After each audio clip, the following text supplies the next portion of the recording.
Greetings everyone! For today's video, I'm about to reviewing the 2021 film that was not released in theaters, only available on streaming services, and 4-hour epic called Zack Snyder's Justice League. I remember seeing the theatrical cut back in 2017 and my reaction is negative. I was very mad, very mad. Joss Whedon, the director of first two Avengers movies, really trashed out this one. It has a potential to be one of the best DC movies of all time. But unfortunately, the Warner Brothers executives, including Joss Whedon, really suck it very hard. On that moment, we lost hope for DC fans because this movie is a failure. After that, the DCEU steps up into its own downfall.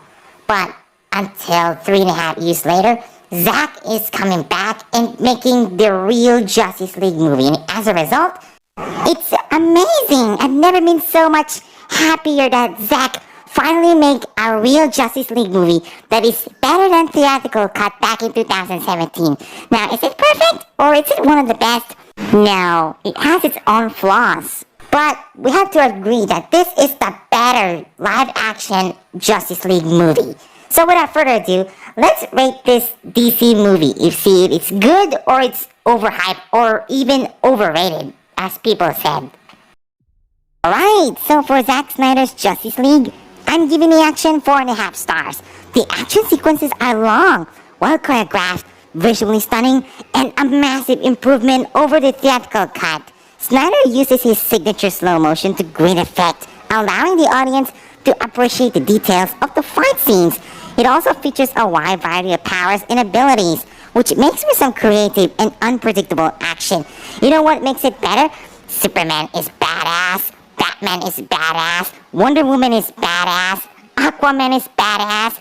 Now the Flash and Cyborg became a better hero than the one we got in the theatrical cut. Comedy of the movie, I'm giving it 3 stars. This film is quite dark, but there are some funny moments that make me chuckle a bit. Like Barry and Victor in a grave scene getting Superman's body, which is very funny. Bruce and Barry met for the first time, and Cyborg uses his powers in an awkward situation. That makes me funny for a bit. Story of the movie, I'm giving it 4 stars. A massive improvement over the theatrical cut. The story is complex and ambitious, but it's also well-paced and engaging. It does a good job of introducing the characters and their motivations properly, and it builds up to a satisfying climax. Not to mention, the film explores some interesting themes, such as the nature of hope after the events of Batman and Superman Dawn of Justice, where Superman dies, and the importance of teamwork. You know what's better? Each of every characters, especially the Flash and Cyborg, have their time to shine developing characters in such a satisfying way. Thank you, Zack. Suspense of the movie, I'm also giving it 4 stars. It does a good job of creating a sense of tension and dread because this film is rated R rather than PG-13, and there are a few moments that are genuinely suspenseful. Like the film's use of music and sound effects helps to create a sense of tension, and Steppenwolf makes it a more dangerous villain than he once was in a theatrical cut. And Darkseid, jeez. And pacing, I'm giving it 3 stars.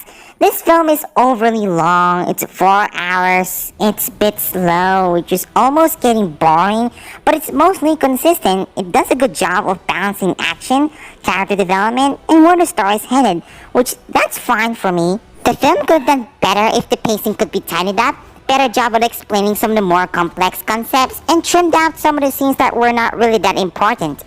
For casual fans, I'm giving it A. For cinephiles who love DC movies with a much darker tone, I'm giving it S. And critically, I'm giving it B. Zack Snyder's Justice League is a long, ambitious, and ultimately satisfying film that is a vast improvement over the 2017 theatrical cut. The film is visually stunning with some of the best action sequences in the DC extended universe. The characters are given more depth and development, and the story is more cohesive. However, the film is still not without its flaws. The pacing can be a bit slow at times, and it's ultimately too long for its own good, but overall, it is a must-see for the fans of superhero movies. It may not be for everyone in terms of its cohesive plot holes, but it is one of the greatest DC movies in a not-so-good cinematic universe. I'm giving it 8 over 10. You should definitely add this epic to your collection at home. A fine addition to my collection.